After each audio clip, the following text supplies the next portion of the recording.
Татарский МОН под электромузыку. В столице Татарстана состоялась премьера татарской рок-оперы «Алтын-Казан». Вместо тюбетейки «Чилма», вместо баяна «Лук и стрелы». Ломали стереотипы о татарской культуре студенты Казанской консерватории. Историю о золотом котле в стиле рок услышала и Алия Шарифуллина.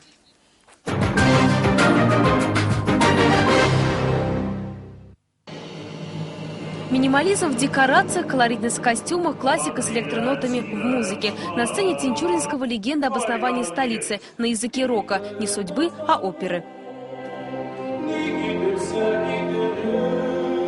Татарская рок-опера «Алтын-Казан» – дипломная работа студента столичной консерватории Ильмира Низамова. Над ней он работал целый год. Переписывал, переделывал, передумывал. Наконец, стихи писателя Рената Хариса стали роковыми.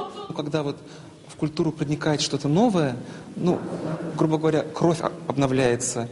Это дает, мне кажется, только положительные результаты, в том смысле, что это как глоток свежего воздуха. Те же самые татарские мотивы можно переложить, я не знаю, на шотландскую волынку или там на рок-гитары, да.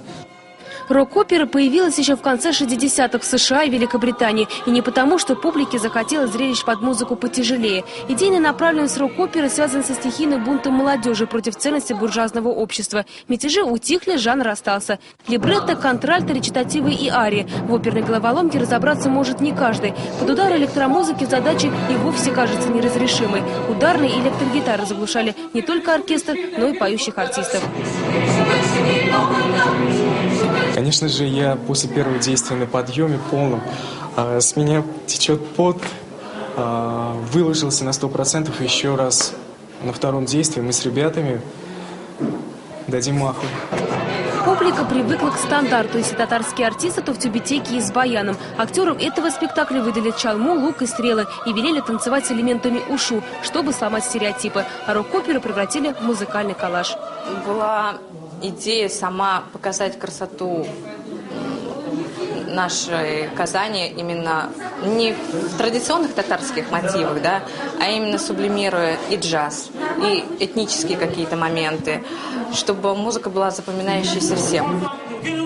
Впрочем, опера получилась скорее традиционной. Артисты поют в академической манере, симфонический оркестр в полном составе. Рок-опера «Алтын-Казан» исполняется на татарском языке. Перевода нет. Эмоции и пластика актеров, конечно, расскажут о сюжете спектакля, но тем, кто в опере разбирается.